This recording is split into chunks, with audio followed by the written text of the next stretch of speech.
Assalamualaikum warahmatullahi wabarakatuh. Anak-anakku mahasiswa Pendidikan Kimia Universitas Muhammadiyah Semarang yang saya cintai. Kali ini saya ingin menyampaikan satu topik materi dengan judul urgensi niat dalam belajar.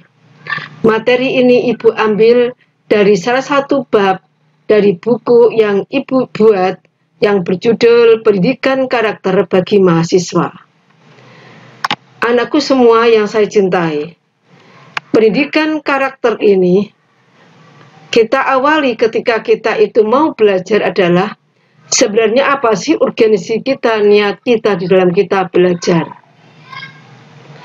Ada beberapa hal yang perlu saya sampaikan bahwa keberhasilan pendidikan karakter itu diawali dari pemahaman terlebih dahulu. Bahwa sesuatu harus kita pahami. Kalau itu suatu hal yang baik, maka harus kita pahami bahwa itu hal yang baik untuk kita lakukan. Dari setelah kita memahami, maka perlu ada yang namanya adalah pelatihan.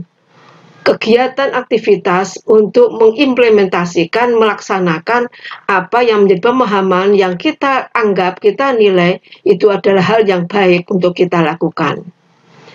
Kemudian, kalau itu kita lakukan secara rutin dan kontinu, maka itu akan menjadi suatu kebiasaan. Kemudian hal yang sangat mendasar yang sekarang ini sedang terjadi adalah kebiasaan kita menggunakan masker. Rasanya ketika kita keluar, kita rasanya ada hal yang hilang kalau kita tidak menggunakan masker. Karena kebiasaan menggunakan masker itu, setelah kita paham bahwa penggunaan masker itu baik bagi tubuh kita untuk menjaga kesehatan kita, maka kita latih, kita mulai kita lakukan secara kontinu, maka akan menjadi sebuah kebiasaan. Nah, setelah itu terjadi, maka akan menjadi sebuah karakter. Kemudian, kalau sudah menjadi sebuah karakter dalam diri kita, maka akan menjadi sebuah keberhasilan. Kalau kita paham bahwa sholat tahajud itu baik, tetapi kalau tidak kita latih, maka baik itu hanya menjadi sebuah pemahaman saja. Maka setelah kita lakukan satu kontinuitas dalam kita melakukan sholat tahajud, awalnya memang sulit. Tapi kalau itu kita lakukan secara kontinu selama 2 bulan, maka akan menjadi sebuah kebiasaan dan menjadi sebuah karakter. Baru kita katakan bahwa kita telah berhasil menaklukkan hal-hal yang menghambat ketika kita akan melakukan sebuah pelatihan kebiasaan. Dan itu terjadi pada berbagai bentuk pemahaman-pemahaman yang menurut konsep kita, menurut nilai kita, itu adalah benar untuk kita lakukan. Hakikat niat dalam belajar. Niat merupakan kunci dari setiap amal dan ibadah. Setiap melakukan kegiatan apa saja tentu kita awal dengan niat. Maka niat yang baik, meskipun tidak kita wujudkan, belum sempat kita wujudkan, itu masih lebih baik daripada suatu amal tanpa suatu niat. Apakah itu mungkin? Iya. Kita melangkah tanpa suatu landasan yang kuat. Mengapa? Ketika kita itu niat, maka ada sebuah konsepsi dalam diri kita bahwa itu perlu saya lakukan. Sehingga menghasilkan sebuah amal soleh, amal yang baik. Suatu perbuatan yang tidak disertai dengan niat, maka tertolaklah amalannya. Jadi niat baik, niat buruk, itu baik dan buruk itu akan dilihat oleh Allah dari niat yang ada dalam hati kita. Hanya Allah yang tahu apa yang tersimpan di lubuk hati kita yang paling dalam. Kemudian, setelah kita memiliki niat dalam suatu aktivitas yang akan kita lakukan, maka di situ kita melakukan suatu amal soleh, hanya Allah lah yang tahu. Kalau kemudian kita membutuhkan ria, aktivitas yang kita ingin dilihat orang lain pun, itu juga ada niat yang terselip di situ. Nah, anakku semuanya, filosofi pendidikan karakter itu secara filosofis bahwa manusia itu hidup baik itu hidup, tidak mungkin manusia itu hidup sendiri. Pasti dia akan hidup berhubungan dengan orang lain. Sehingga terjadilah suatu apa yang disebut dengan komunitas, masyarakat, lingkungan sekitar. Dan kemudian manusia adalah makhluk yang selalu menjadi mengabdi kepada Allah, sebagai hamba Allah. Maka sebagai hamba Allah, maka manusia pun harus selalu mengabdi kepada Allah, sehingga di situ apa yang kita lakukan di dunia ini akan dipertanggungjawabkan kepada Allah. Jadi di sini dua hal ini menjadi efektivitas suatu kegiatan kita dalam kita bermuamalah maupun kita dalam beribadah kepada Allah. Nah, kalau kita cermati akan terbentuk seperti ini dalam sebuah segitiga, bahwa manusia dengan manusia, manusia pun juga dengan lingkungan sekitar. Dan semuanya ini, baik itu manusia maupun seluruh alam ini, adalah beribadah kepada Allah. Sehingga disinilah tidak ada binatang, tumbuh-tumbuhan, semuanya itu adalah mengabdi kepada Allah. Sehingga ada suatu cerita, suatu kisah, seseorang mu'alaf ketika dia baru mau masuk Islam. Setelah dia masuk Islam, dia itu berzikir. Ketika dia zikir itu ternyata dia sampaikan, kok saya mendengar tumbuh-tumbuhan di sekitarku ikut berzikir. Karena memang sesungguhnya semua makhluk ciptaan Allah itu berzikir kepada Allah. Bisa sangat mungkin manusialah yang masih belum menunjukkan maksimal untuk beribadah mengabdi kepada Allah. Nah, disinilah anakku, bahwa kita itu selalu mengabdi kepada hablum minallah, dan sesama manusia pun kita juga ada hablum muamalah, dan dalam muamalah pun kita ada satu etika hablum minannas. Kemudian setiap langkah-langkah yang tadi saya sampaikan, semuanya ini niat tadi itu pun tidak lepas harus diawali dengan suatu ucapan, yakni Bismillahirrahmanirrahim. Demikian pula ketika anakku mau kuliah di Unimus pun, di pendidikan kimia Unimus pun juga akan mengawali suatu ucapan, yakni basmalah. Bismillah ini merupakan suatu persaksian kepada Allah, yakni Bismillahirrahmanirrahim, dengan nama Allah yang penuh kasih dan sayang. Bismillahirrahmanirrahim, sebuah komitmen telah kita ikrarkan kepada Allah Azza wa Jalla. Bismillahirrahmanirrahim, bekerja hanya mencari ridhonya. Bismillahirrahmanirrahim, memberi dengan ikhlas, meraih cita-cita suci. Bismillahirrahmanirrahim, prinsip Rahman dan Rahim kita kedepankan, karena Islam adalah rahmatan lil alamin. Bismillahirrahmanirrahim, amanah ini akan dipertanyakan.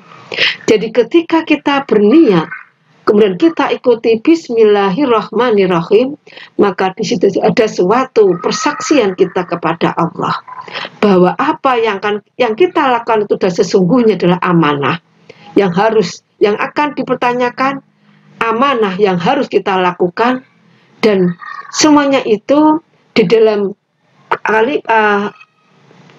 kalimat Bismillahirrahmanirrahim itu adalah ada prinsip Rahman dan Rahim, kasih sayang Allah kepada hambanya. Nah, disinilah nikmatnya ketika kita itu melakukan suatu aktivitas, kita niati dengan niat yang baik, kemudian kita iringi basmalah, maka di situ ada persaksian bahwa kita yakin semua yang kita lakukan itu dilihat oleh Allah. Dan kita yakin ketika kita mengucapkan basmalah, maka Allah kasih sayang Allah itu akan melimpah pada diri kita. Itulah sebabnya anakku, dalam suatu aktivitas yang baik, jangan sampai lupa kita ucapkan basmalah ini. Ada dua makna dalam basmalah. Yang pertama adalah sebagai kalimat izin, manusia hanya berkesempatan untuk menikmati dan memakai fasilitas Allah. Jadi apa yang ketika kita niat, kita ikrarkan sebuah ucapan basmalah, itu perizinan kita kepada Allah bahwa kita diberi kesempatan untuk menikmati dan memakai segala apa yang ada di dunia ini yang bisa kita nikmati. Fasilitas Allah yang begitu amat sangat banyaknya, kita tinggal menikmati. Yang kedua adalah sebagai kalimat pengakuan atau otoritas. Yani otoritas apa? Manusia hanya sebagai wakil Allah di muka bumi ini dan tidak memiliki kekuatan apapun. Jadi yang memiliki semuanya adalah milik Allah semata. Jadi inilah ketika kita komitmen ini kita lakukan, maka sesungguhnya ada ketawaduan, ketundukan kita kepada Sang Maha Pencipta yang telah memberikan kenikmatan pada kita. Sehingga sangat layak, sangat wajib, seharusnya ketika kita berbuat sesuatu, kita awali dengan ucapan basmalah. Nah, niat Bismillahirrahmanirrahim dengan menyebut asma Allah yang Maha Pengasih dan Penyayang. Nah, di sini akan ada goal. Ketika goalnya apa? Ada ketenangan hati. Kenapa ada ketenangan hati? Karena kita lakukan dan keikhlasan. Keikhlasan itu muncul karena kita ada suatu pemahaman, sebuah konsepsi diri, konsekuensi diri. Dan konsekuensi itu lahir dari kesadaran diri. Kesadaran diri ada dari sebuah perjanjian atau komitmen. Artinya ketika kita berjanji, dengan kita awali niat, kemudian kita basmalah, maka muncul dalam diri kita kesadaran dan sebuah konsekuensi, yakni keikhlasan, yang akhirnya akan dihasilkan sebuah ketenangan hati. Perjanjian, yakni prinsip berjanji. Disinilah akan terjadi kontak antara manusia dengan Allah. Kesiapan menerima segala titah, sehingga di sini yang ada adalah sami'na wa ata'na. Dan disinilah ketika kita ada menerima segala titah, akan melahirkan suatu visi ke depan. Visi yang membuka mata batin kita, mata hati kita, mata pikir kita, mata segala apa yang diberikan Allah pada diri kita ini, kita akan tergugah pikiran kita bahwa kita sedang menuju suatu visi ke depan yang sangat indah, yang dipenuhi dengan ridho Allah. Kesadaran diri, menyadari hakikat dirinya, hakikat diri kita, menempatkan Allah dari segalanya, dan disinilah akan memunculkan ketundukan, kepatuhan. Ketika ketundukan, kepatuhan ini ada, maka akan melahirkan semuanya itu adalah sebagai suatu ibadah. Ketika tunduk patuh, maka akan melahirkan suatu ibadah. Bahwa semua yang kita lakukan dalam rangka ibadah kepada Allah. Demikian pula anakku, ketika anakku belajar pun juga dalam rangka beribadah kepada Allah. Ketika kita ada melakukan suatu aktivitas yang saya sampaikan tadi, tentu ada kesiapan. Nah, kesiapan itu apa? Kesiapan melakukan segala yang diperintahkannya, kesiapan menjauhi segala larangannya, kesiapan menjalani cobaan yang dihadapi, dan kesiapan menerima segala bentuk takdirnya. Nah, ini sebuah konsekuensi yang akan diterima. Bila kita sudah menghambakan diri kepada Allah, beribadah, maka kita ikhlas, kita siap untuk menerima segala perintah, menjauhi larangannya, dan menerima segala cobaan. Demikian takdir yang akan ditimpakan pada kita. Yang berikutnya adalah keikhlasan. Ikhlas adalah melepaskan bentuk budaya pamrih, prinsip memberi dan mencari ridha Allah. Tidak banyak menuntut, mendahulukan memberi, bukan menerima. Nah, disinilah hal yang sangat tidak mudah bagi kita untuk menuju sebuah kata yang namanya ikhlas. Sehingga ikhlas ini akan berdampak apa? Berdampak mimpi, harapan, visi. Dan kemudian visi ini akan muncul karena kita senang memberi, giving. Dan kemudian giving ini menghasilkan suatu karakter keumatan. Ketika keumatan itu, ketika bicara masalah semuanya dalam rangka untuk keumatan, untuk umat, maka yang hanya muncul dari ridha Allah. Di sini tertuang dalam surat Al-Lail ayat 4 sampai dengan 11. Sungguh, kemauan kalian memang bermacam-macam. Ayat yang kelima, adapun golongan yang menderma juga bertakwa, serta mengakui hal terbaik, kelak kami akan tempatkan ia di jalur kemudahan. Dan adapun golongan yang berlaku kikir juga menganggap dirinya kaya, serta membantah hal yang terbaik, kelak kami akan tempatkan ia di jalur kesengsaraan. Dan tidaklah berharga hal yang berada pada dirinya sewaktu dicampakkan. Jadi giving itu memberikan sebuah kenikmatan, karena ketika kita giving, senang memberi, maka Allah akan memberikan jalur kemudahan dan menempatkan di tempat yang sangat penuh dengan kenikmatan. Sebaliknya, bila kita kikir dalam bentuk konteks apa saja, maka kekiran itu sesungguhnya adalah kita sedang menyengsarakan diri kita. Ini adalah tingkatan tertinggi dari sebuah keikhlasan. Anak-anakku semuanya, dari yang saya sampaikan tadi, mari kita review niatan kita untuk kuliah ini. Silahkan kalian buat dalam selembar kertas dalam bentuk mind mapping yang isinya adalah tujuan kuliah, goal yang ingin dicapai, harapan orang tua, strategi yang harus dilakukan. Nah, keempat hal ini terisi atau terrangkum dalam satu mind mapping. Ini adalah tugas yang nanti akan kita bagi dalam sebuah kelompok-kelompok. Mind mapping secara tersendiri akan saya sampaikan dalam PowerPoint tersendiri. Demikian yang bisa saya sampaikan.